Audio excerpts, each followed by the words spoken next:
Movie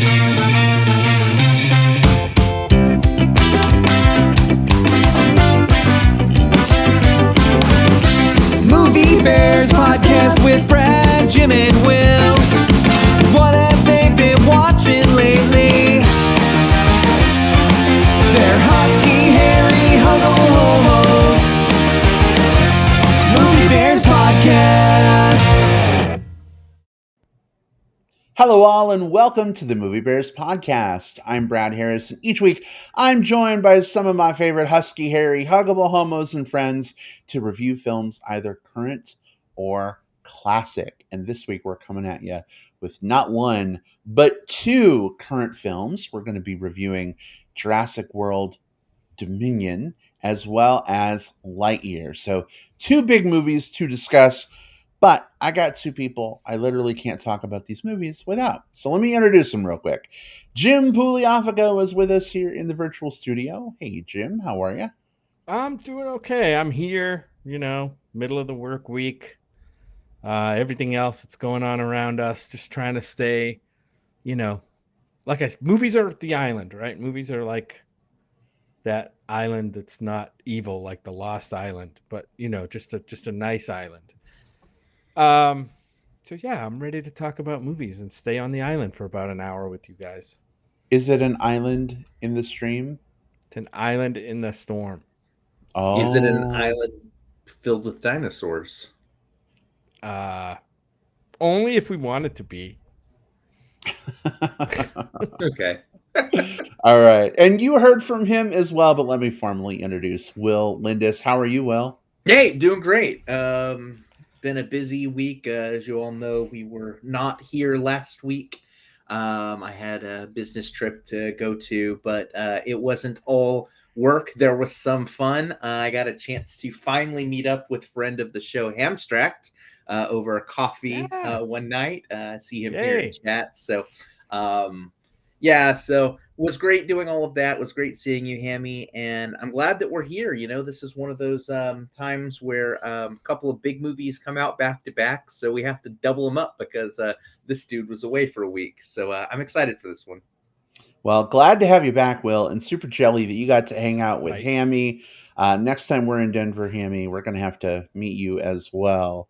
I don't know when exactly that will be. We have several friends I think we're due to see, babe, in Denver. We'll have to figure that out at some point. But that's neither here nor there this week. This week we are here to talk about dinosaurs and space travel. So are you gentlemen ready to dive in? Yeah, I'm ready. Yeah. This is going to be cool. Good.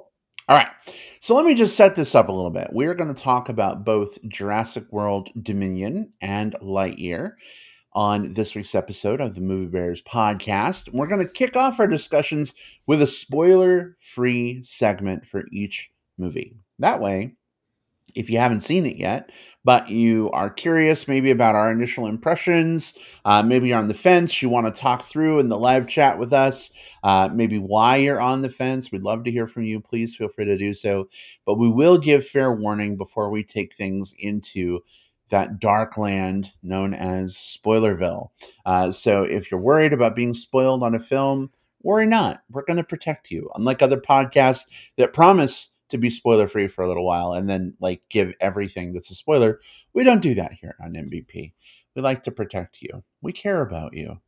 So all of that said, out of the way, we're going to go ahead and dive in with our first movie. Here we go. Our discussion of Jurassic World Dominion. All right, Jim, if you don't mind getting us started with just a brief setup of what this movie is for anyone who may be unfamiliar, and then tell us about your viewing experience, what you thought about the movie. Please let us know your thoughts. Sure. Let's get into the particulars right away. I'm going to start with the hopefully non-spoilery plot summary. 4 years after the destruction of Isla Nublar. Why do they make that so hard to pronounce? I can't figure out why that is. Isla Nublar, right? That's how you pronounce it. Isla. Anyway, Isla. Isla. Okay. Isla 4 Nublar. years after the Edit. Okay. 4 years after the destruction of Isla Nublar, dinosaurs now live and hunt alongside humans all over the world. The fragile balance will reshape the future and determine once and for all whether human beings are to remain the apex predators on a planet they now share with history's most fearsome creatures in a new era. So, yeah, here we have the sixth movie in this dinosaur this dinosaur franchise. Actually, the seventh if you count a short film that they did. I don't know, it was like, I forget the name of the short film, but we'll cover it later. Yeah, this one is directed by Colin Trevorrow, who directed the All right, four- time out. I'm What? so sorry. Oh The no. joys of doing it live. The static is back, and now you're cutting in and out too. I know. It's so frustrating.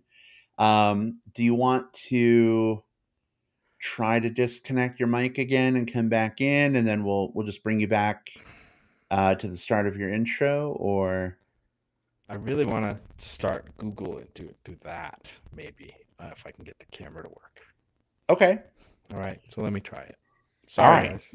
That's okay. Yeah, no worries. Like, that's, again, we've done this. While you're doing that, Jim, Brad and I can pontificate some. We've done this before a few different ways. We've done this before over Skype, where we recorded it in advance and we got to make the polished product, or our version of the polished product, at least, behind the scenes, and without anyone seeing kind of like all the stuff like this that happens, the normal technical stuff. We switched to a live format because we like the energy more, but yeah, sometimes you have to deal with weird mic situations, weird camera situations, the whole damn platform dropping, which Mhm. hasn't happened in a while. But when we say the joys of doing it live, it's we mean that. It's fun. It's not without its headaches, but it's ultimately it's where we like being. So Yeah, you're absolutely right, Will. It's one of those things where we pay for a service to do this. We enjoy doing the show. We kind of pay out of our own pocket to set everything up. And you'd think, like, if you're paying for a service, everything would work perfectly. And your first instinct is like, oh, it must be the podcasting platform. Something's going wrong. But then when you think about all the different components that it really could be, and then you have to kind of troubleshoot and figure out, there's just so many different failure points where things could happen.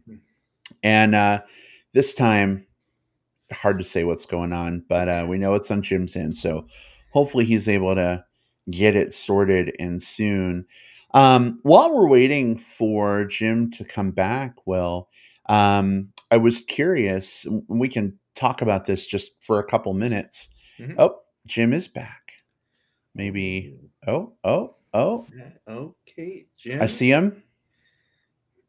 Hey, can you hear me? JJP, are you out west? Yes, I can hear you. Yes, we can. Hear me without Oops. static?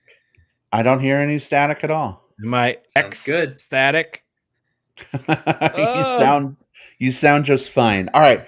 So why don't we rewind and we'll take it at the start of your intro, if that Sure. works for you. Sure. Coolness. And then you can edit all of this out later on. Hopefully it'll be fine. But all right. All right. So let's start with the non-spoilery plot summary. 4 years after the destruction of Isla Nublar, dinosaurs now live and hunt alongside humans all over the world. This fragile balance will reshape the future and determine once and for all whether human beings are to remain the apex predators on a planet they now share with history's most fearsome creatures in a new era. So yeah, so we've got this movie directed by Colin Trevorrow and starring pretty much everybody. Everybody's back for this one. We've got Chris Pratt, of course, Laura Dern, Sam Neill, Bryce Dallas Howard. Sorry, they're all back for this one. And this one is the second movie, I think, second feature directed by Colin Trevorrow, although he did also direct that short, that Jurassic World short that I don't remember the name of off the top of my head. The But Battle at Big Rock. The Hammy's Battle at got Big us in Rock. chat. Right. Yep. Right. He directed the Jurassic World movie, which was the fourth one, kind of the restart of the franchise after the first Jurassic Park trilogy. Left for the second one and now is back for this one.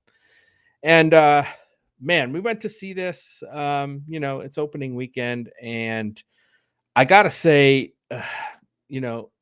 this movie is not a terribly made movie. I think, it's fine. It's got, the special effects that you want. And none of that is bad. I think the acting is fine. The actors do pretty good work here. I just didn't click with the whole story. I think I wanted something more. We won't get into spoilers, but I think I wanted something more meaningful, I guess, out of this story. By the end of this, I was left like with a big like, why did they do all this? What were the real stakes here? Other than some things that they show in the trailer about Blue and her baby, I wasn't sure this one, kind of lived up to any hype.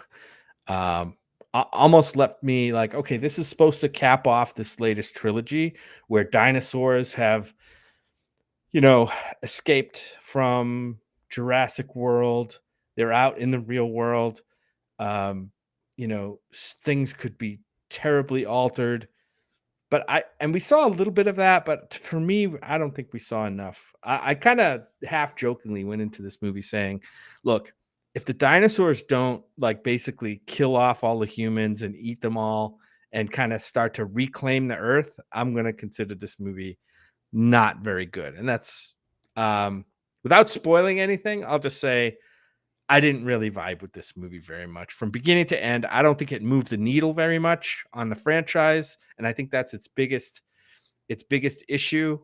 So yeah, I think this is kind of for me. I think, look, if you want to see great dinosaur CGI, go watch that Prehistoric Planet series, right? That's on, is it on Apple TV or Netflix? It is Apple TV Plus. Yeah, Apple TV Plus. That's fantastic. It's it's a documentary, but if you just want to see dinosaurs, I would watch that as opposed to going to see this movie. But for me, this is a pass, unfortunately. It fell short. All right. That's a big loss if you're passing on it, Jim. So interesting. I can't wait to get into spoilers and hear more about what made this a pass for you. But let's go to Will first. Will, do you feel like Jim that this was a pass, or did this maybe trip more of your triggers? This is a pass. Each one of these movies, like if you were to do those things where you like rank all of the Jurassic Park and Jurassic World movies, it almost feels like my ranking is almost release order at this point. I feel like each one is maybe a little less interesting or a little worse in the ways that matter to me than the one before it, to the point where this one wasn't one of those movies that I was, there's movies that you watch them and you feel a negative way coming out of the theater. Like, oh, fuck this movie, or I can't believe I had to watch this, or can you believe they did that? This isn't that type of movie. It's just boring. Which sucks because this is a movie about dinosaurs. And if there's anything that shouldn't be boring, it's a movie about dinosaurs. This movie has all of the major leads from all of the different Jurassic Park and Jurassic World movies have all come back. And unfortunately, not a damn one of the adult characters in this movie has an actual like character arc. They're here to do action, or they're here to be themselves in this adventure, but none of the characters goes on a like hey, I'm going to be a different person by the end of this movie than I was at the beginning, which is fine. Not all movies need to do that, but if you're going to cram so fucking many of them into one movie, make give us some reason to do that, right? You know, let the characters interact in certain ways, let some characters bounce off of each other, find conflict, find alliances, find things like that that really makes it matter why these two generations of Jurassic Park characters are together. We don't get that. In fact, a lot of the adventures in this movie are sort of like isolated and siloed in a way that's unsatisfying. Jim, you mentioned the overall story arc, what your expectations were going on. It was a good premise, potentially. Like, what happens when we finally tell a Jurassic Park story where it's not isolated to one area that's a few square miles? What happens when we sort of expand that?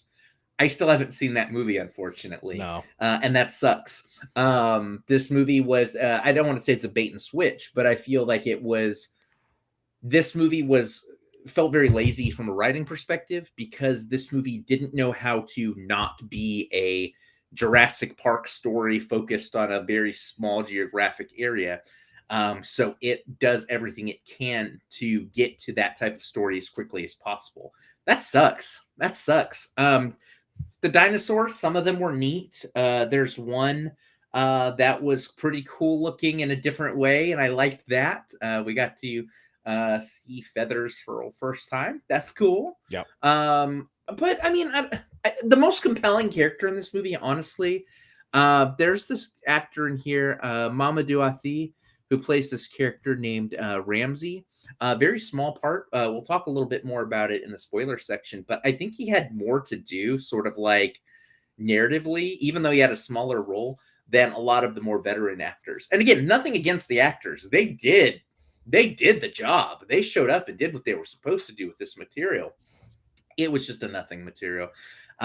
This is the fourth feature from Colin Trevorrow altogether. I mean, he did Jurassic World Dominion, The Book of Henry, and Safety Not Guaranteed. And I almost feel like his trajectory is also kind of doing the same thing, where it's like each one is maybe losing a little bit of something from the one before. And again, that's a little bit unfair, to go from like weird little indie sci-fi-ish story to giant franchise film and expect it to be the same. But I don't know.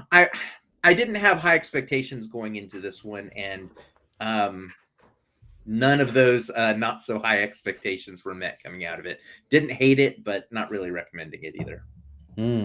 So this is a pass for you as well, it sounds like. Pass. Pass. Oh, goodness. Okay. Well, Will, thank you so much for letting us know where you're coming from with this movie. I guess I'll weigh in a little more positively than either of you, but I will say I'm not much more on the positive side than you guys. Just a smidge more. I feel like this movie does do some things well. Visuals are really great here. Phenomenal job on the dinosaurs. Again, it's in the trailer, so this isn't a spoiler. Seeing a raptor with feathers on it, as they apparently, truly were, we believe, back in the day, was pretty awesome. They do some great things, just in terms of the dinosaurs interacting with each other, the dinosaurs interacting with humans. But this is basic Jurassic Park / Jurassic World stuff. Like, I don't know how much extra credit we can give for like making your dinosaurs look good when the whole point of your movie is to make good looking dinosaurs. So that's your mission. You accomplished it. Way to go. Good job. But I will also say that we saw this in a big DFX theater, which is like it's like an IMAX theater. I don't think it's quite as big, but it has a really fucking rockin' Dolby, Atmos sound system, and just the sound editing in this movie was fantastic. I mean, dinosaurs roaring. We saw the other two Jurassic World movies in theaters as well. I don't remember the dinosaur roars like shaking me, like vibrating me in my seat as much as they did in this movie. So that made for a very cool experience from a visual and audio standpoint. But I have to agree with both of you in that the writing isn't great here. You have this amazing ensemble cast of the big three leads from the first three movies and the leads from the last three movies. And you would think that like putting all these characters together and just having them act off of each other and do things together would be like this amazing recipe for coolness. But what we got was rather bland and meandering, and I don't know. It didn't do a lot for me. I will say there were certain hanging plot threads from the original movies with some of these characters that I enjoyed having be picked back up and maybe getting some closure or resolution on, and being able to see these characters more. We get more of their story. It's interesting to see what has happened to the characters from the last couple of movies in the last few years, what they've been up to. But I mean, at the end of the day, I don't know. This is a soft recommend for me. If you like the Jurassic World, Jurassic Park films, you might as well go see it in theaters so you can get those amazing sounds, those amazing visuals on a big screen. But if you're not like, I don't know, a super fan of the series or anything, and you're not like looking for something to go do, during the weekend, then this is probably not something you're going to check out. You might wait till this comes out on streaming or Redbox. Redbox is still a thing.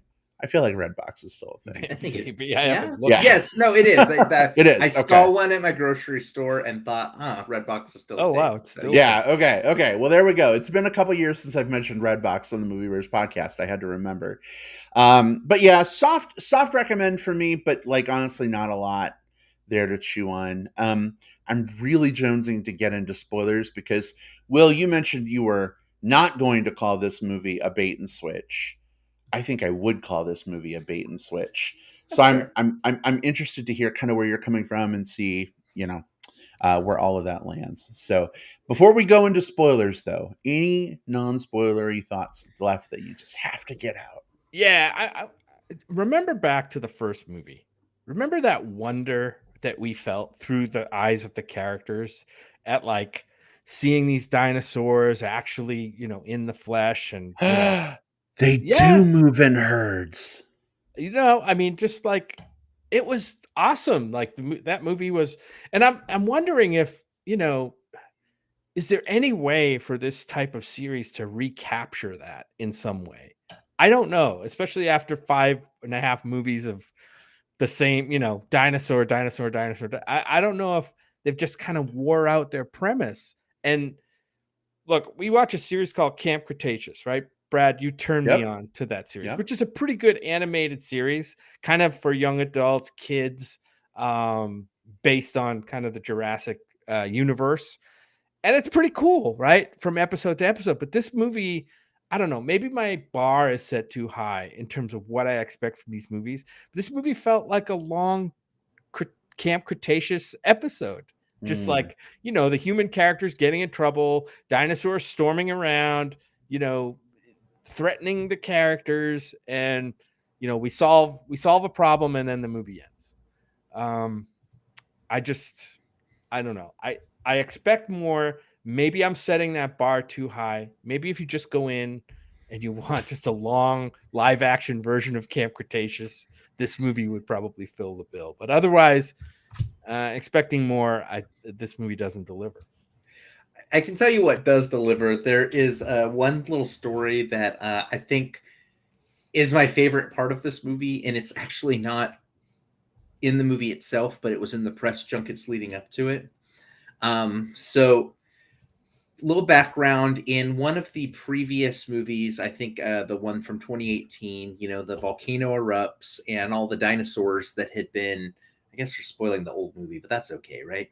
Yeah, I guess. Yeah. Like the volcano erupts and some of the dinosaurs that were there at the edge, which included some of the ones from the original Jurassic Park that had been translocated to this new island, got killed in lava, including the Brontosaurus, which is Right. notable because it's the first Brontosaurus from the very first 1993 Jurassic Park. It's the one that they're Ian gawking Grant, at across they're the like, meadow. it's the first Yeah. dinosaur that they see, and they have that memorable moment of like, that you were just talking about. Well, during an interview with the Hollywood Reporter, like this month in the lead up to this, one of the reporters mentioned that scene, and Sam Neill didn't know it was the same Brontosaurus. So sort of in real time, you hear him go, oh no, that is heartbreaking. Well, hold up a second. I didn't realize that was the same Brontosaurus because there were multiple Brontosauruses They need How to do we- wear name tags like How- everybody They else in the did. fucking park. How do we know it was the original Brontosaurus? I think they've just come out and said it. And also, I think like all the brontosauruses were, they made a point of like, I think they made a point of like kind of doing a callback to it Pointing before, them out, like when it maybe? was there at the edge. Okay. His exact quote was, well, that is heartbreaking. Such a sweet creature. And that is such a beautiful line from Yeah. Sam That Neill. was in the first.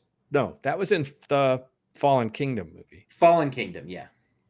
the fifth one. Yeah. So I encourage everyone to go check that out. It's just one of those little weird, entertaining things that sort of happens during these sorts of things. It's honestly the most. When I think about this movie, I'm probably not going to remember many of the scenes from it, but I'm going to remember that interview with Sam Neill finding out in real time. Well, I know we have a whole nother movie to talk about, but I do want to make sure we get some time carved out for spoilers for Jurassic World Dominion. How do you guys feel about ripping off that Band-Aid and getting to it? Yeah. Yeah, let's do it. All right, cool. So if you haven't yet seen Jurassic World Dominion and you value your innocence where the plot of the film is concerned, and we understand if that is the case, now is your time to step away for 16 minutes and 4 seconds and then coming back for our discussion of Lightyear from Disney Pixar. But we're going to go ahead and go right on into spoilers. We've meandered ourselves enough. If you're still here, it's because you want to be. And let's kick things off with this bait and switch discussion. So, Will, give us a little background if you don't mind, because you were the one to bring it up first. What did you mean by an almost bait and switch? Yeah, so I think that at the end of the last film, we saw these moments of dinosaurs interacting with the real world in different ways. And it sort of set the tone for what this movie could be. You know, are we going to be dealing with a city where there's a bunch of these little like compy dinosaurs that are like picking off people in alleys? Are we going to be seeing kind of wealthy people trying to like raise them as their own? Are we going to see like a Siegfried and Roy like dinosaur act in Vegas? Are we going to see, you know, like there's a lot of different fun, weird things you can come up with. Sequence. Yeah. Dinosaurs. Yeah. Sequins and spitting dinosaurs, whatever you want. Right. There's a billion ways you could tell this type of story. And so coming into this, I was like, well, there's the chance that they explore all of this and that would be fun.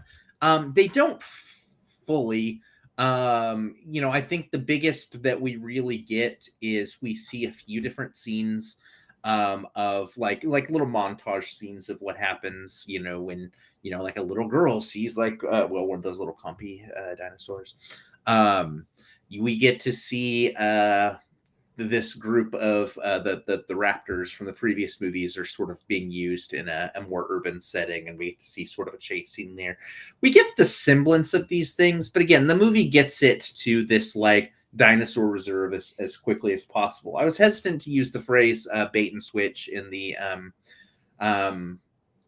main section because I feel a bait and switch is a little more like malicious and intentional. And that's the only reason I don't do that. I don't think this was malicious or intentional. I think this was just, we got to give the people what they want. And what the people want is dinosaurs on an island. So let's get them back there. I felt like this was not trying to lure someone in with a false promise. This was not understanding how best to tell the story with the cards that you've been handed.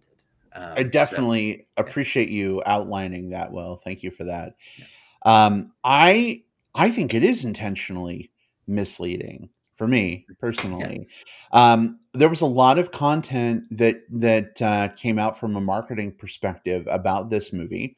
We had the battle at Big Rock, which of course showed what happened when a Carnosaurus turned up in the middle of like an RV campground.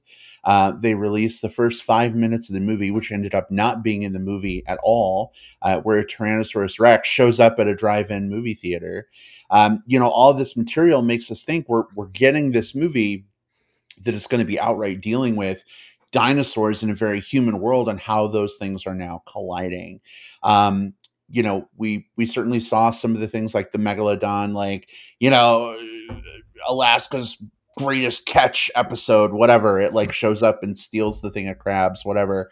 We get little bits and pieces of that, but I think they wanted us to believe this movie was going to be like the hardcore collision of man and dinosaur in our world. And really, within the first like half an hour, it sets up, oh no, there's this nature preserve where we've been capturing all the dinosaurs over the last 4 years and taking them to the nature preserve. And oh, by the way, we have 20 brontosauruses somehow.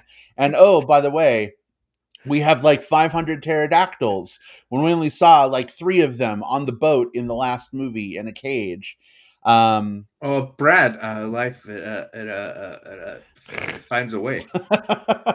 I get that the dinosaurs are reproducing. Yeah. That's been happening ever since the original Jurassic Park movie. By the way, if you've never read the Jurassic novels, they're amazing. They're so much better than Michael the movies. Crichton. Oh Yes, my God, they're yeah. so fucking good. I've actually restarted with Jurassic Park, and like 10 pages in, I'm just like, why do I watch the movie? Anyway, that's neither here nor there. But I just feel like even from like the trailer standpoint, they're picking shots of Chris Pratt being chased by raptors in the city, like to show off what's going on in the movie, when really we spend 2/3, if not more, of the movie at this nature preserve where everything's behind fences, where the pterodactyls can't fly too high because there's some force field or something that's turned on that keeps them from escaping. I don't fucking know. I don't know. That was my biggest problem with the movie. Like Yeah. I wanted to see them having to try and like wrangle fucking dinosaurs at a drive-in movie theater. I'm like, what the fuck are they going to do with this Tyrannosaurus? It was disappointing for me. Think of it this way: like you have this 6. This isn't just the final movie in a trilogy. This is the final movie in a 6-film series, right? So if you think back about like all of the sort of the most notable threats, like, okay, so we've got T-Rex, we've got the raptors, we've got the pterodactyls from the third one, with the spitter dinosaur, we've got now we've got this weird genetically engineered one from Jurassic World because people are bored with dinosaurs, like we've got these like very specific threats, and all of them, you can rank them however you want, but they're all really, really different. The biggest threat of this one were fucking locusts. That's I was going to say that's how they finished the sixth one, the end of the story. It's like, I bet you what people want to see is I was going to say, like large we're bugs. We're going to amp up the prehistoric terror in this one. You know what we're going to do? We're going to unleash, no, not the biggest carnivore in the world. We're going to unleash a bunch of fucking locusts that happen to be bigger than normal. And that was the bioengineered threat that kind of drove the whole plot of the movie, right? Right. That was kind of lame. I just think that there's a lack of, I see a lot of comments in the thread, and thank you everybody for listening and providing comments. Mm-hmm. Brad, you brought up the novel Jurassic Park, and it is great. But just the imagination of coming up with that premise, right? And that book, and re-engineering dinosaurs from DNA that they found in the amber, and just really cool shit, like a lot of science fiction based stuff in there. And I just think as the series has gone on, and especially highlighted by this last movie, it just shows that they just run out of imagination, I think. And things to do. I'm not a writer. God knows I probably don't have the imagination that, would get thousands of people to buy tickets to a movie that I would write. But, it makes you wonder, like, are they just going through the motions and trying to, cap off the series and make more money? Well, you think back to the book and you think back to the first movie, and I agree with everyone in chat and Brad. That book, I discovered it. I think it came out when I was in like junior high or something along those lines. I read it cover to cover multiple times, just like, the first year that I got it, because it was exciting. It was around that age for me. It was like you're coming off of like the age of like, oh, I love dinosaurs because I'm a kid and kids just love dinosaurs. Cool. Yeah. And I'm turning into this like, oh, but also I love like sci-fi and thrillers and and I enjoyed reading a lot as a kid. So it was just like the perfect like vertex of a lot of things for me. But you think back to that original story, and it's this weird crossroads of scientific exploration and possibility mixed with like man's hubris and tinged with like what happens in a capitalist society when we immediately look at science and try to turn it into like a potential profit thing. And you put that into the stew, stir it up, add some scares, add some adventure, and you've got this amazing little story. And I feel like every one of these stories since has tried to just use those exact same ingredients and hasn't really put anything really new into the mix. I want to see something different out of this. You know, what happens if we were to see, like, we saw a little bit of this in Evolve the movie, and I didn't like the movie super much, but like in Godzilla King of Monsters, where we got to see like, well, what happens if like a kind of a more of like an eco-terrorist style group, what happens if they get a hold of these dinosaurs and really start doing some like stuff with it for like the greater good, but you know, have to clash with the ethics of their actions. There's a lot of ways you could tell some stories here. They're just not interested in telling any of them, and maybe it's because maybe audiences don't want to see that, and that's I've come to grips with. You know, is there a sweet spot where if we tell some of the same stories repeatedly, that's kind of the comfort zone that people want to go to in the theaters? I don't know. I just know that for me personally, I really want them to take this premise. If they ever make a seventh one, who knows? Everything's a franchise. Who knows, right? I would really want them to just say, okay, what stories have we not told with these characters? What stories have we not told with these dinosaurs? What can we do differently? It doesn't have to be a romantic comedy. It can still be a thriller. It can still be an adventure thing, but there's still ways that you can mix it up and have some fun here. I did like the way the movie rested on its laurels with kind of I guess you could call him the main character, the Chris Pratt character, who is Owen, right? Owen Grady. I mean, every scene he was in almost was him just like, you know, trying to talk to the dinosaurs with his hand out. Like, how many times did they, by the third time they did it in the movie, and it was only like halfway through the movie, I'm like, oh man, this is really bad. It's just so repetitive. It's almost like a meme of itself, you know, at this point. And I don't know. I just didn't get much out of the Owen character this time at all. Just didn't like that. But one of the new characters, Ramsey Cole, they kind of put him in as Mahmoudou Athi is his name. And Will, throughout the whole movie, I'm watching. I'm like, we know that guy from somewhere. He has a face that I remember from another movie. What the hell was it? Or some other property? Unicorn Store? No. The one I was thinking of. Do you remember Patty Cakes? Oh, yeah. He was in Patty Cakes. He was the musician kid, right? The really quiet, like, outcast guy who kind of lived in the shack in the woods. Yeah, he was really good in that. And I think, you know, I want to see more of what he does. So he's a bright spot in the cast for me. And he was in Underwater with Kristen Stewart. He was with the reason we were just rewatching Unicorn Store like last night, and he happened to be on it. And I was like, oh, it's Ramsey. That one is one I don't think I've seen. So it's all right. It's all right, you know. Don't rush out, but it's not bad. It's whatever. Cool. Anyways. I have a question for you guys.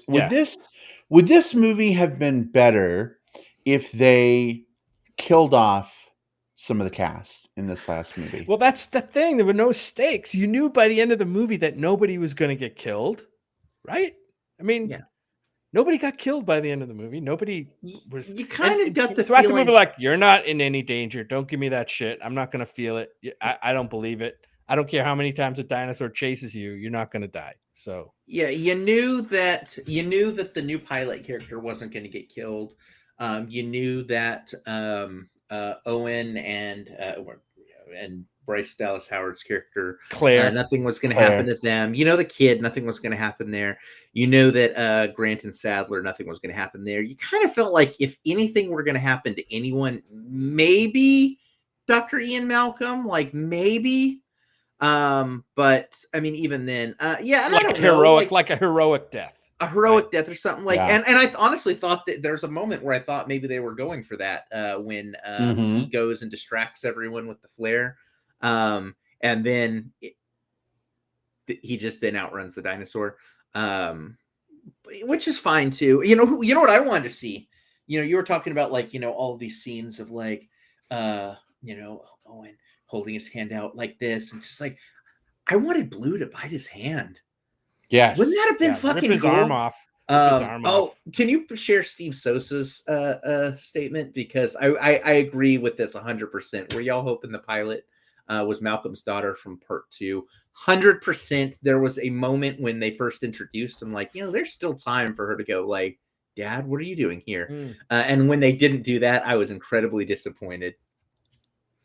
I was also incredibly disappointed that Blue had a baby named Beta, but they didn't show Alpha. Like I expected a twin baby dinosaur to come out at the end. Like, oh, we knew all along there was an Alpha and a Beta. Whoa, Beta. Yeah. Anyway, but Question. well, there you go. If Owen trained Beta, would that make him a master Beta? That's in the 7th movie. That's Oh, okay. He's going to become like Yoda, and it's going to be called Master Beta. Oh goodness. Oh goodness. Just a couple quick things I want to rattle off before we finish up here and move on to our next movie. I know it's cheesy. I know it's probably dumb for a lot of people, but I was really happy to see Ellie and Grant like end up together. Embark on this romantic thing. They kissed. It was awesome. Just glad to see that. And then last scene of the movie, there are compy dinosaurs, little dinosaurs like running around a riverbank while Ellie and Dr. Grant are like standing there. So there are still dinosaurs out in the world. So Jim, I'm hopeful that if we get a new set of movies, a new, trilogy of films, it's going to be what this one was sort of marketed to be, and it really be about dinosaurs out in the real world with everybody. Yeah. Maybe can you quickly put Hammy's comment up? Yes. Hammy says killing off a main character would have been cheap. I think he's probably talking about my talk about Hammy. When I do get to Denver, we're going to talk about stakes in movies. But right now, I didn't mean like a cheap kill. I meant like, what's the point of putting characters in harm's way if there's no threat that anything's going to happen? That's my only point. Well, I think that the way that you get around that too is that with certain things, like let's also be real, like the first Jurassic Park was closer to a horror movie than any of the ones that have come afterwards. It's because of its role in the public consciousness. This has shifted way more into action adventure territory with each outing, right? And so because of that, we're not going to see main character deaths more than likely, and that's fine. There's other ways to do stakes too, even if it's not killing off characters. There's other ways to do stakes. Things such as having characters with interpersonal conflict, right? We didn't see a ton of that outside of the good guys versus the bad guys here, right?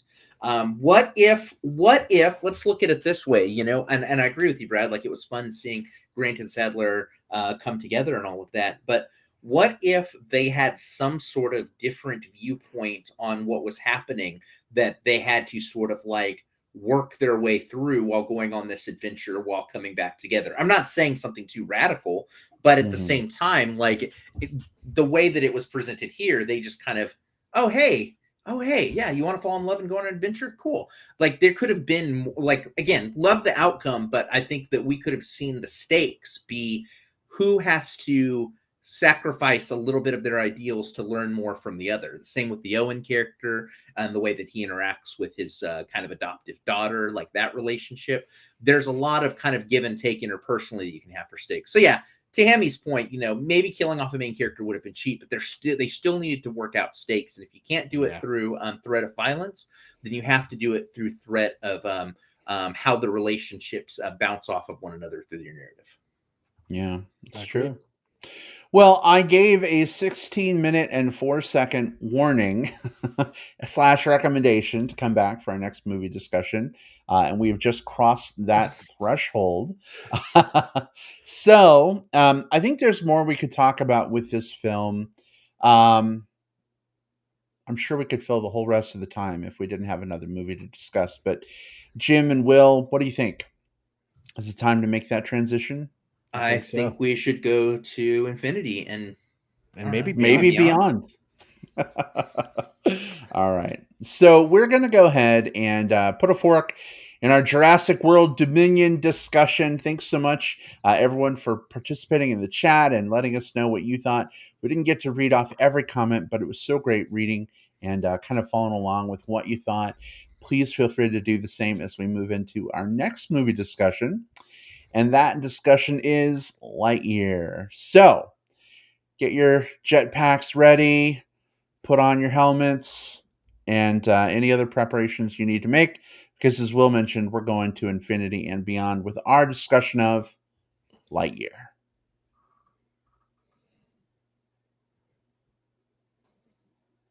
All right, excellent. So let's go to Will on this one. Will, if you don't mind, give us a brief setup of this film and what you thought. Yeah, so Lightyear is all right. Back in 1995, Let's talk about what it is. yeah, let's talk about what it is. That's like that. Yeah. Back in 1995, we also saw Toy Story. This movie about this little boy named Andy who already has a toy named Woody, and he finds this new action figure named Buzz. And the story is about these two action figures and the adventures and the conflict that they have. Well, that Buzz Lightyear action figure came from Andy's favorite movie that he saw in theaters. And that movie is within the meta narrative of kind of what's being put out. Lightyear, the movie that Pixar just released this year in theaters. So it basically plays the Buzz Lightyear character, the Space Rangers, and all of that. It plays it relatively straight in that it's there's no toys, there's none of that. It is just a space adventure. We follow this Space Ranger named Buzz Lightyear, who, along with several other people, gets stranded on this place, and he embarks on this personal mission through space and time to try to get everything back to I guess a certain status quo and redeem his own mistakes, all while facing down the threat of the malicious Zurg robots. This is pretty all right, all things considered. I think that this movie benefits a lot from the meta narrative elements of it, right? I think a little bit about, like, if I just watched this movie without any of the Toy Story context, what would my experience have been? And I think that when you look at it that way, it's not necessarily a remarkable film in any way, shape, or form. But the truth of the matter is that meta narrative does exist, and it does pull some weight, and it has to be considered. I really, really liked the adventure elements. There's a robot cat in this who I think is the absolute show stealer of this. I think that Socks was easily my favorite character. We got to see I think some of the genesis of some of the famous lines and moments from Toy Story, but played out legit in a way that, I don't know, was maybe as much of a nostalgic cash grab as something like as we saw in Solo, but it just felt like it was executed better here for the most part. I don't know. I liked it. Some of the humor falls flat. There's some spots, especially in the beginning of the movie, where it feels like the Buzz character doesn't have the right comedic foil to bounce off of, and therefore ends up the comedic foil himself, and it doesn't quite work as well. But once some of the other more funnier characters pop in, and Buzz gets to be a little bit more of the straight-laced straight man comparatively, I think it works a little bit better. So yeah, I liked this a lot. It's not setting the world on fire. This isn't like This isn't top tier Pixar. It's beautiful. It's gorgeous. The score is really great. Like all of that stuff is good. But just from a story perspective, it's pretty all right. So I don't know where to really take that. I'd recommend it. I mean, again, I think the meta narrative elements alone make it worth watching. I think that's a fun way to experiment and watch a movie. They did. We just got done talking about Jurassic World, and we wish they would like have taken some chances.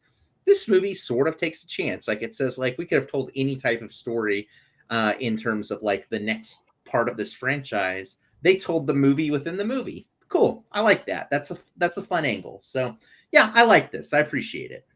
All right, excellent. Well, thank you so much, Will. Well, Jim, how about for you? Did this hit all of the beats you wanted it to, or did it fall short?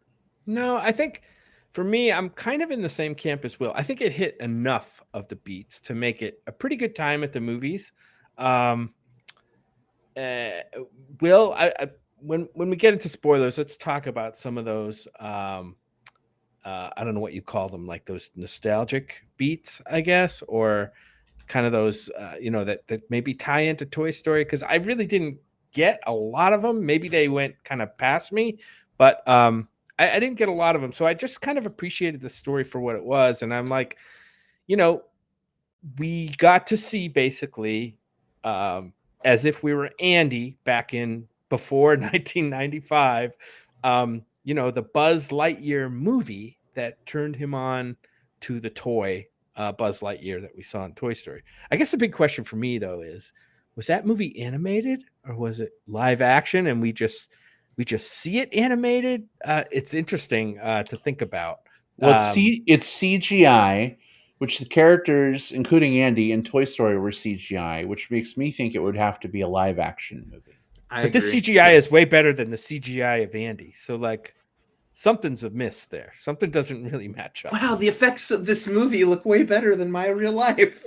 Maybe they should have. Yeah, I don't know. I don't know. Anyway, I mean, I liked it a lot. I liked a lot of the voice acting and characterizations. I mean, a lot of the sidekick characters were kind of so for me. They had their moments. The Darby Steele character and the Mo Morrison character. But yes, I love Socks. I do want to say that Socks, his voiced by Peter Sohn, who is the director of one of my favorite but unfairly criticized Pixar movies called The Good Dinosaur. He directed The Good Dinosaur, but he's also a voice actor, and he played the voice of Socks, which I thought was great. So that's a cool little tidbit for you guys to know. I mean, I liked it. It was the story beats were fine. Maybe a little bit more convoluted than it needed to be. I loved the stuff up front that, and I won't spoil anything, but the front of this movie I thought was a cool little vignette story on its own. Could have been an amazing short. Kind of like think about the beginning of Up, right? I thought it was very well done, and that was kind of before the whole big plot kicks in. Very similar structure then, I think, to like the movie Up. And we'll talk about that in spoilers. But yeah, I think for me, this is definitely one that I think deserves to be seen. Whether it needs to be seen on a big screen or not, we can argue with that. I don't think it necessarily does. And we'll get into the whole discussion around this movie when we get into spoilers, because it's something. Anyway, I liked it. I give it a thumbs up for me. All right, excellent. Well, Jim, thank you for weighing in as well. I also liked this movie quite a bit.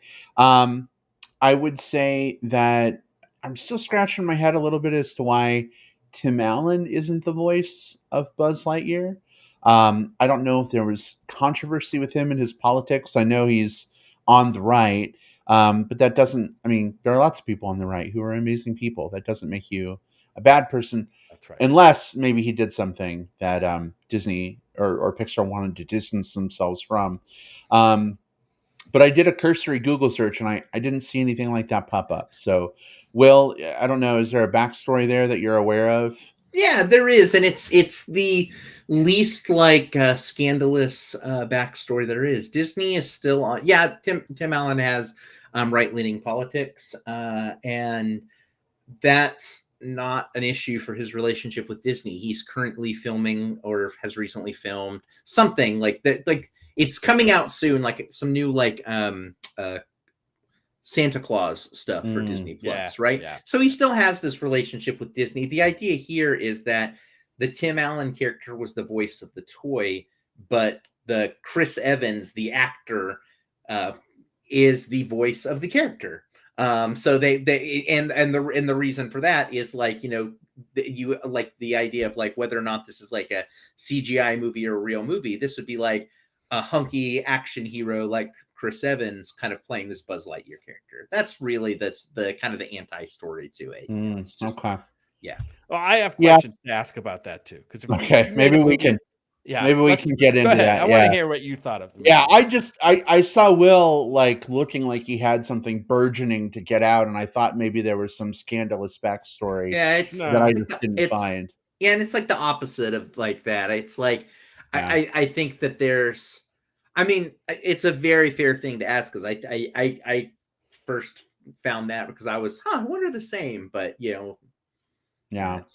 Well, there's a lot of controversy around this movie, and I agree with you, Jim. I think spoilers is the place to talk about it in terms of that one specific point. But I think a lot of people are not going to see this movie because Tim Allen is not voicing Buzz Lightyear, and they feel like it's kind of a betrayal, of the character and of the franchise, and not my Buzz. I've seen as a hashtag. I think Chris Evans did a fine job here, but I definitely can see where people are coming from a nostalgia standpoint. The Toy Story movies hold a very high place in my heart, and if you don't follow film Twitter and you don't pay close attention to trailers and you don't read about movies when they, before they come out, you may not have heard that Tim Allen was not voicing Buzz Lightyear. You may have just assumed, oh, it's Buzz Lightyear. It's going to be Tim Allen. Yeah. And then maybe you feel a little, bait and switched by that. I don't know, but it was interesting to see Chris Evans' take on this character, and I really like a lot of what he did with the Buzz character. I absolutely agree. It was really when he was playing the, kind of the straight man, right, to the other people, doing the comedic stuff where he really shone the most. Socks being a big part of that. I think Socks was fantastic. I'm a sucker for robot cats, apparently. If we didn't have 4 live ones, we would have a robot cat on the way from Amazon already, Jim. They do have them, by the way. I'm sure they do. I'm sure there's going to be which begs the question, why did Andy's parents not get him a Socks toy? Right? Because that's the toy I would have gone continuity for. Like, where's the Socks toy in the Toy Story universe?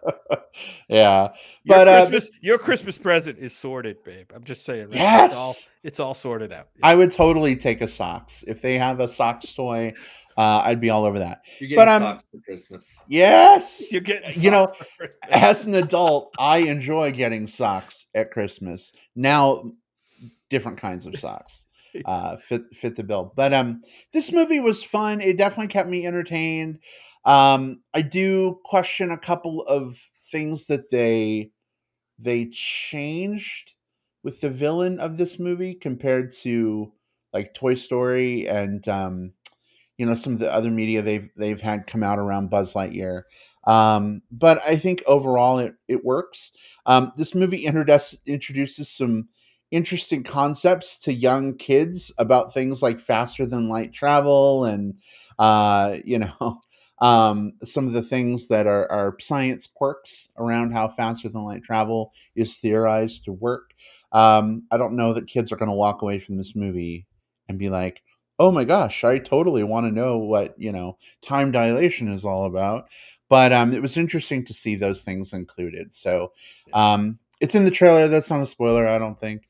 But yeah, this was good times. If you're looking for something to do, this is kind of the last of the big movies that's coming out this summer, right? Oh, I don't know about that. Thor We comes got out. Thor. Well, Thor. Well, Yeah. one of the last, I guess. Yeah. Yeah. We have Thor coming in a couple weeks, but And Brad, how dare you forget about Minions: The Rise of Gru? Right? It's right let here. me let me just Right pull now. my glasses to the end of my nose, Will. Oh, I cannot wait to not watch that movie. I'm not watching that movie. I'm just listen, and I'm someone who is a Minions fan. I have like a 4-foot tall Minion thing that used to be in my office I that don't is know now in a how closet. I don't Yeah. know how I'm gonna feel when Minions comes out this weekend and it blows the doors box office performance wise off of Lightyear, because I think that's gonna happen. Yeah. Well, It may. we still It have may. another week to come out. This week it's The Black Phone and Elvis. Right. No, yeah, Right. right. That's true. Right. That's true. It's We'll coming see out what May happens. 4th. Yeah, We'll see what happens. I just don't know how I'll feel about it. I'll Probably just fine. say I'm much more excited about Lightyear than I am Minions. So I'm going to leave it at that. And maybe Minions will be a good movie. I don't know. maybe. We've Anyway, had fun with them. we're getting off on a Yeah. tangent, but I'm thinking maybe we're getting close to spoiler time. I think there's a lot we want to talk about that we can't yet. What do you guys think? Are you ready? Sure. Let's get into spoilers. Anything I want to talk about can be talked about in spoilers. All right. Spoilers for Lightyear are officially Sorry, fair. I'm laughing at Hammy's comment. Oh, okay. Spoilers for Lightyear are officially fair game. If you haven't seen Lightyear yet and you don't want to be spoiled on the plot of the movie, now's your time to step away for the next 19 minutes and 53 seconds. And then come on back at the end if you want to hear all about how you can interface with us online, talk movies in between shows. We'll drop those things at the end. But spoilers are happening. It's a thing. If you're still here, it's because you want to be. Let's talk a little bit about the controversy we were alluding to earlier. So, in the first, 20 minutes of this film, there is a sequence where Buzz is continuing to try and break the light speed barrier with this crystal. There's time dilation happening. Basically, a few minutes pass for Buzz, but a bunch of years pass for the people back on the planet. And so he sees his best friend go from being like his age, a fellow space ranger, to becoming, a woman who dies of old age, has a granddaughter. But the controversy stems from a blink and you miss it kiss that they show between Buzz's friend and her wife when they're like holding the sun up or whatever.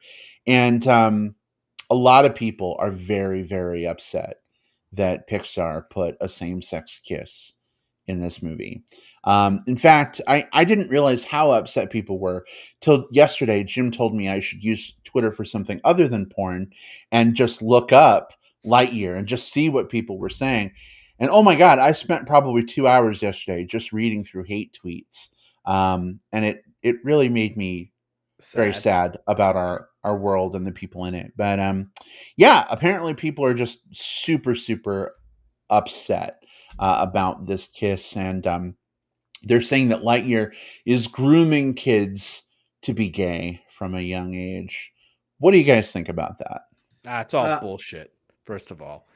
Number one, a lot of the comments you're seeing that say, I would never take my kids to see, like, they did not see the movie, right? They don't understand the context of what's going on and how it's presented in the movie. It's not, a gay or lesbian making out session in this movie. It's a kiss between two loving adults who are married, who have a nice family, or, are starting a nice family. And, to me, it's a wonderful thing. Why it's so threatening to people, I don't understand. That's a whole nother issue. Because they're bigots. Yeah, because they're bigots. And the buzzword, there were two buzzwords. There are two buzzwords that I hate that are being applied to this movie. One is woke, right? And the other one is grooming, right? And they both make my head want to explode every time I see comments about it, right? Well, here's the they're question calling this for movie you. both of those, by the way. Here's a question for you, because woke is not a bad word. Woke literally means like being sensitive to injustices in society, especially racial injustices. But I think it's how the word is being used, Same right? thing with Like, grooming. right, Grooming is not a bad word either. We right. groom children all the time to be respectful citizens of that's what schools do. That's what parents do. Um, they've twisted the meaning of the word and applied it to something that they either hate or don't understand or both, and it's frustrating. It's super maddening. Well, let's look at it from this perspective. Like those, like regardless of those contexts of it, those aren't the contexts that are meant and applied. Like there's a certain faction of people who use those two words as cudgels, right? Hmm. And they use other things as cudgels too. Like that's the same faction that wields the whole um, war against Christmas or anything like that. Like all you have to do is say these particular phrases without context, without anything else, and it becomes sort of like a dog whistle / rallying cry to rally around. I'm saying it very bluntly because I feel it needs to be expressed bluntly. Like this is a movie that shows. I mean, in terms of same-sex relationships, this movie shows what I would consider to be the bare minimum. Technically, this movie could cut that sequence out and it not impact the movie Not if at you all. want to do that for foreign markets, and that's why Disney does that. Let's be honest. Hmm. We got to like the thing that I think was more impactful for me was a moment right before the kiss, because the kiss happened in like the fourth time jump of the montage or something like that. There was a moment right before when Buzz and Amelia are talking, and she says, "I'm married," and Buzz just says, "Oh, who is she?" Just without judgment or Hmm. without like anything like that, just like, "Oh yeah, of course she'd be married to a woman because that's who she is." But aside from all that, like no one watches the beginning of Up and says, "Oh, they're just grooming kids to be in relationships." No one watches any other movie with any type of let's like more Heteronormative. Yeah. sanitized like Disney relationship, like because there were lots of relationships in movies. Little Mermaid, go on and kiss the girl. No one watches that and thinks like which to be fair is way more problematic if you really get down into like the lessons that you're teaching There's children. a whole If she song doesn't about it. talk, you should try to kiss her. I don't know. Like I this thing boils my blood. Yeah. It's it and it's controversy for controversy's sake by a group that has something to gain by constantly pitting an other against their worldview. And if it wasn't Lightyear, it would have been some other thing. It just happened to be Lightyear this time, and I think it needs to be called out for what it is whenever it happens. Sorry for getting too Yeah. far into a And I rant think here, No. but attention was called to it before the movie came out, because I think Yeah. Disney Pixar, there was something in the news about them taking a scene out of the movie, right? But putting it back in for like certain like US audiences and stuff. And I think it got out that scene was, two women in a relationship kissing. And that's when it started. Like, oh, you're just forcing your agenda into this movie, you know, um, you know, for our children to see or whatever. But yeah, I know makes my blood boil. There are people who are happy online that this movie isn't performing maybe as well as they may have expected it to, and they attribute it to those things, right? It being a racially and diversely woke movie, and also the same sex kiss scene. yeah. When It's really, when we crazy. want to talk about what's probably affecting box office, Disney has had a weird relationship with its own movies between what to go on to Disney Plus and what to go into theaters. And each of the films and the way they're marketed and where they land and how all of that, they're still figuring that shit out in a way that I think, Disney as a corporate entity, I think, is more poised to do in the long term successfully than others. But Yeah. I mean, let's be honest here. This is the first of the kind of Pixar movies to come in to have a theatrical release since what? Since COVID, right? The rest have all landed on Disney Plus as part of their thing, I guess, except Onward, but that was right at the beginning of COVID. This is a movie that I don't know how much it actually does appeal to kids. I think the target audience for this would be people that it's were not a maybe Toy kids. Story movie. I think that's Yeah. that's one Yeah. big knock against it. Like, oh, there's Buzz. Oh, but it's not a Toy Story movie, so maybe it's not that good. And I just don't see the it. trailer showed like a Bowie song, which I thought was really cool. The That trailer first trailer was awesome. The trailers look great for me as like an adult movie watcher. I don't know that they were necessarily compelling for like a kid who's like, "Mommy, I'm going to scream until you take me to see this 5 times," which is how some animated movies get their big opening weekends, right? That's why Minions is going to do well, right? So you take the woke politics or whatever out of it. I think this movie was always going to struggle a little bit just based on the landscape and its target audience to deliver giant Disney numbers, and that's okay. That's okay. Yeah. Well, yeah. We're not giving the spotlight to those people anymore. No, They don't I think deserve it. We've had that discussion. I'm glad we had it. We could probably have a whole episode about that in movies today and that kind of stuff. One of the things I want to talk about, though, was Brad, you talked about Buzz not being voiced by Tim Allen in this movie. I found it interesting that the character himself was marked, and I didn't even really think of this till well after the movie, was markedly different in his demeanor, I thought. In the Toy Story movies, he's much more like cocksure, like almost overconfident, right? Like, hey, we're gonna go do this, and this is what we're gonna do. Like in this movie, this character was not that, right? Well, he was maybe finding himself, or he started out much more toned down. And I find that, I'm not saying I liked one more than the other, because I did not, but I just liked so if Timmy, what's the kid's name? Andy. So if Andy saw this movie, right, and he saw this character Buzz Lightyear in the way it's presented in this movie, but then he in the Toy Story movies kind of characterizes him as a much more confident, like take charge kind of person. I just think that's an interesting dynamic that they folded into the movie, and it's very subtle. It's kind of subtle unless you really, you think about it.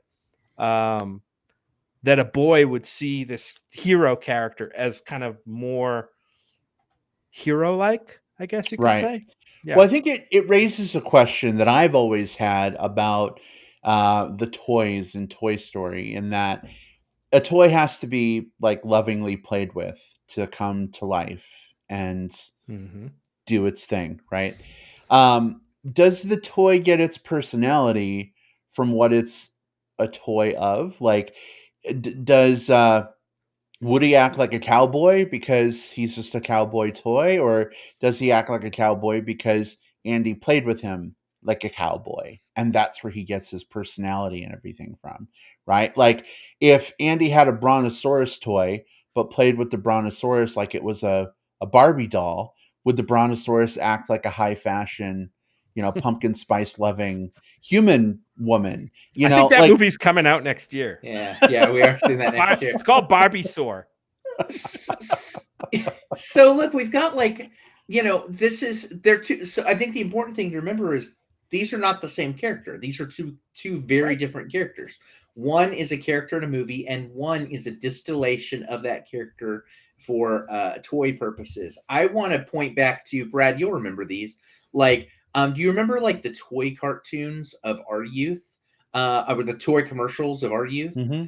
There would be like some kids who were about our age all standing around, and they're like, "You're not going to get me, Green Goblin. Oh, not so fast, Spider-Man." And they kind of distill these these characters into just like their big, like, let's bash them together fight moments, right? This is this Buzz Lightyear toy is a pre-programmed toy who has like 5 or 6 like little like push button things, and all of which are like the different catchphrases and stuff. So he's a distillation of the character. No kid most kids, I guess, there's probably going to be some sensitive souls who kind of be the other way around. But you're not going to necessarily like get the like get a Spider-Man action figure and then play like come home and be like, oh gosh, I don't know how I'm going to afford my apartment. No, you're going to play like, I'm going to get you and quip and fight you, Green Goblin. So you're kind of playing out the more bombastic moments of that when as a kid. And I guess that's what I'm trying to get at. The personalities of the toys must come from how the toy is played with by the child who plays with the toy, as opposed to coming with a personality from the toy factory, like somehow built in. Like I don't know the lore or the magic of toys coming to life, but that is my assumption, and I guess that's my headcanon in terms of how I rectify the Buzz Lightyear we've seen in all the Toy Story movies and the Buzz Lightyear animated thing that came out and the TV series versus the Buzz that we get in this film. So we could probably get into like the philosophy of Toy Story for another 45 minutes. But I don't know. That's my thinking. Yeah, it's like I said, that's just an interesting concept. I just wonder if people who saw the trailers maybe said, that doesn't seem like the Buzz from Toy Story. It looks kind of like him, but and going back to the voice acting too, like it also kind of makes the voice acting decision make a lot of sense too, because Tim Allen, his voicing of Buzz is not. It's a very like highly stylized voice. It's like to infinity and beyond. Like he's playing it like this, like the voice actor that you would have to do these over the top lines when you're doing the little toy pull string on it. That's his strength, is having this kind of like, having I don't know, like bold moments within it, but playing the character that's more nuanced, that's based off of having a different actor do it, I think makes sense. And I think that especially the more and more we kind of dig into like our headcanon and the lore of it, I think the more and more it works.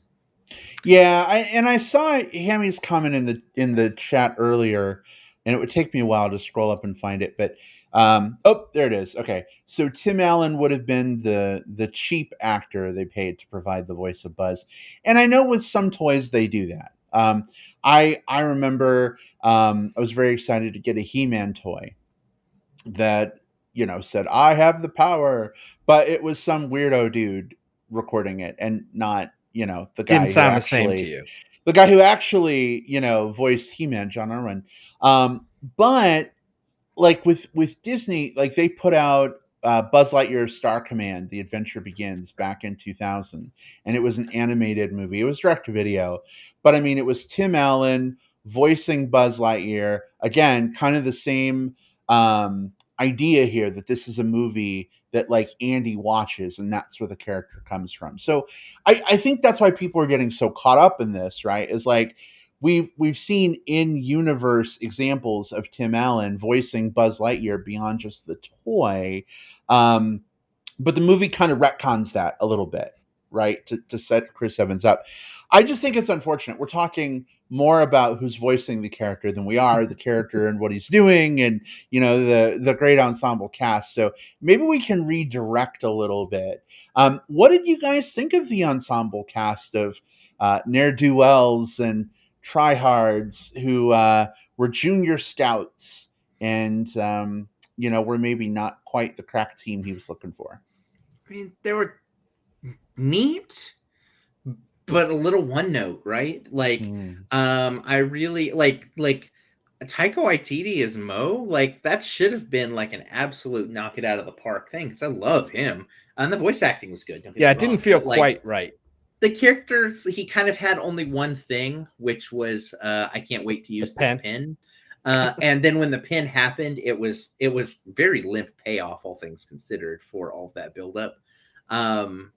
He just wasn't as interesting. At least the other newer character, Darby, at least had some like, like the gosh, what did this woman do to like have all of these like things put against her? At least that was funny. Socks the cat was the absolute standout, and then of course Keke Palmer as Izzy Hawthorne, the granddaughter of Amelia Hawthorne. I think she did a good job. I mean, I think her job was to sort of provide that contrast with both her grandmother and also that contrast with Buzz, you know, in terms of experience and kind of comfort level. God, what a summer for her. She's also the lead in Nope, coming out next month too. So cool. yeah, big month for, or big stretch for Keke Palmer. But yeah, I wanted, I don't know, maybe I'm what I'm asking for is unrealistic within the confines of the movie, but like I maybe wanted a little bit more out of these characters, but also I needed them to, for the purposes of this movie, to play a support role to Buzz, because that's what the story was. And I don't know necessarily how to parse that. There's probably a better way to do it than what they did. I just don't know what it is. I think they all did fine. I don't think there's a super strong performance among them, to be honest, except like you said, the character of Socks was great. And we've seen the robotic sidekick thing done many times before, but something about Socks, you know, made it work. A lot of it, I think, is the voice. A lot of it, I think, is the voicing, kind of that soft voicing, you know, that kind of one note, like never, you know, doesn't get excited, doesn't, you know, it's always the same delivery. But yeah, I think, you know, that the rest of the cast was fine. I do want to say, like I said, I really loved the relationship that Buzz and Alicia, is it Alicia Hawthorne? I think that was the first one. Yeah. Was that her name? I forget what her name was. Izzy's mom, right? Grandma. I believe it was Alicia. Grandma. Yeah. Alicia, right. I loved the kind of comrade relationship that they had, you know, as kind of compadres, kind of working in this, you know, trying to get off this planet and, you know, building a world and stuff like that. And they really only showed it in vignettes, like you know, scattered like over like 10-year periods, I guess, in the movie. And I thought that was well done, but I think they had a strong chemistry between them as friends and co-workers, right? Mm-hmm. And I thought that was well done for me.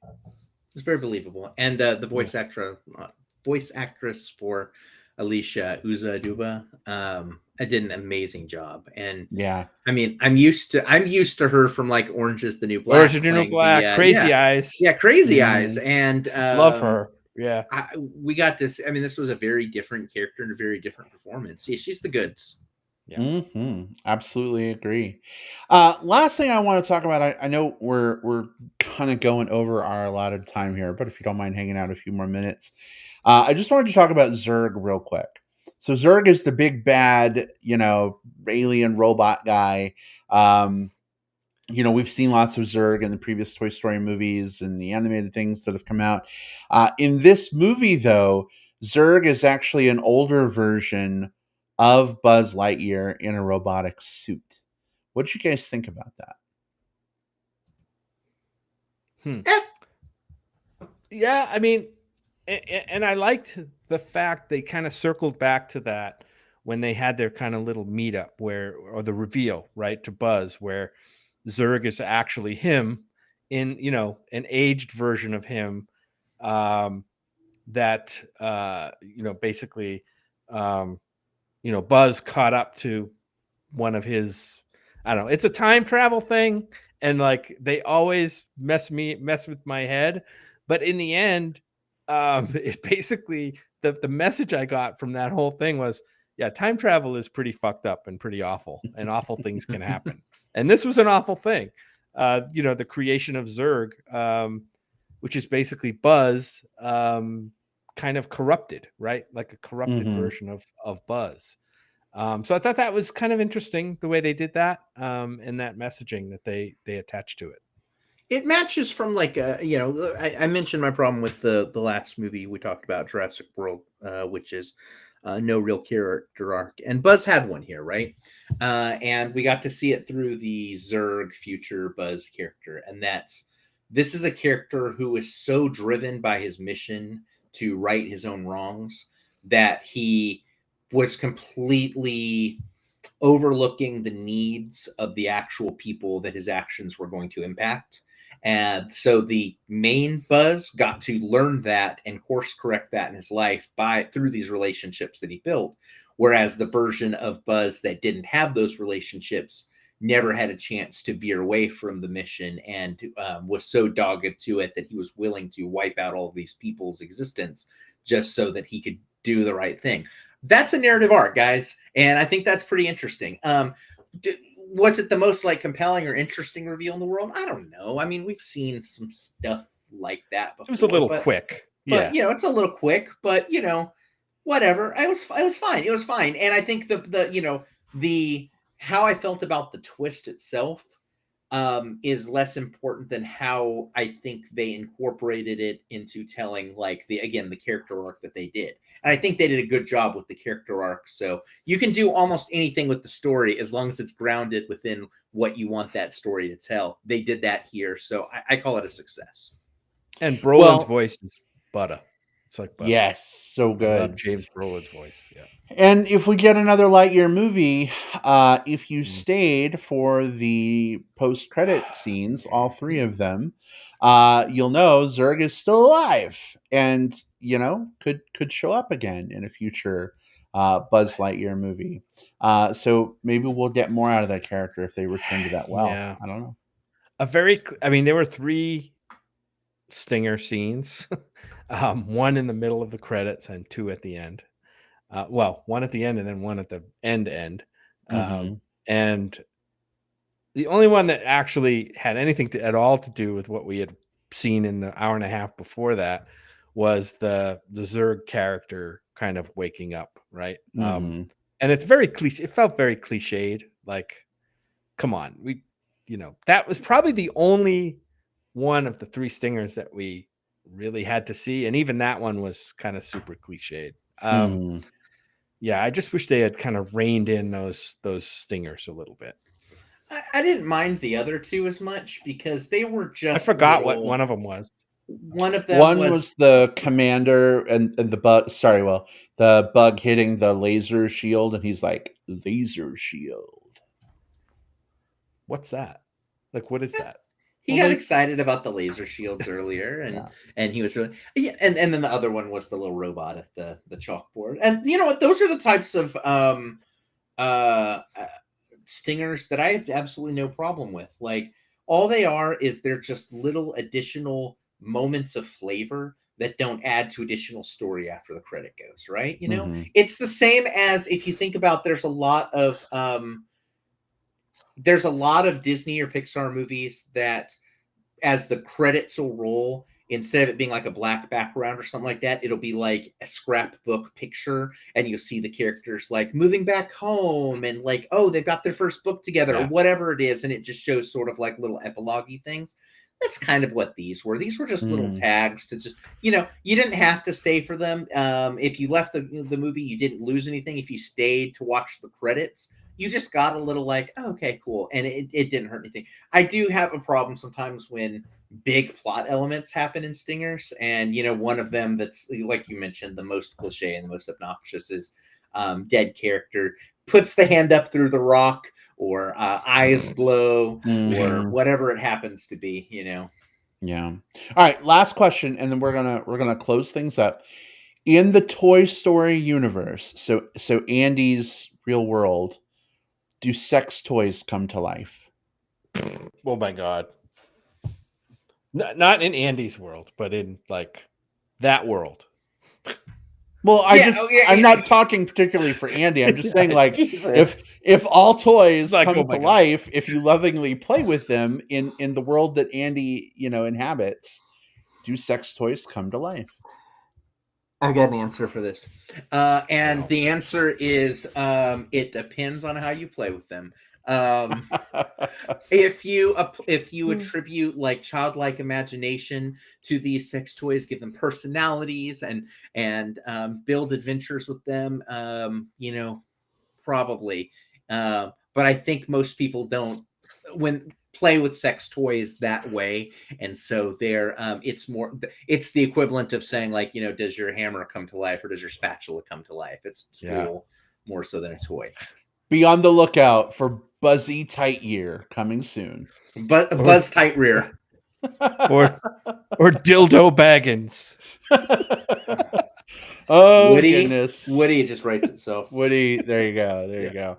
All right, fellas. Well, let's wrap this discussion up. Thank you so much for sharing your thoughts. Everyone in the live chat as well. If you want to share your thoughts on either Jurassic World, Dominion, or Lightyear, and you didn't get a chance to listen live, that's completely okay. We'd love to hear from you. Find us on Twitter at MB Podcast or on Facebook. Just search for Movie Bears Podcast. Tweet us, start up a thread, send us a message.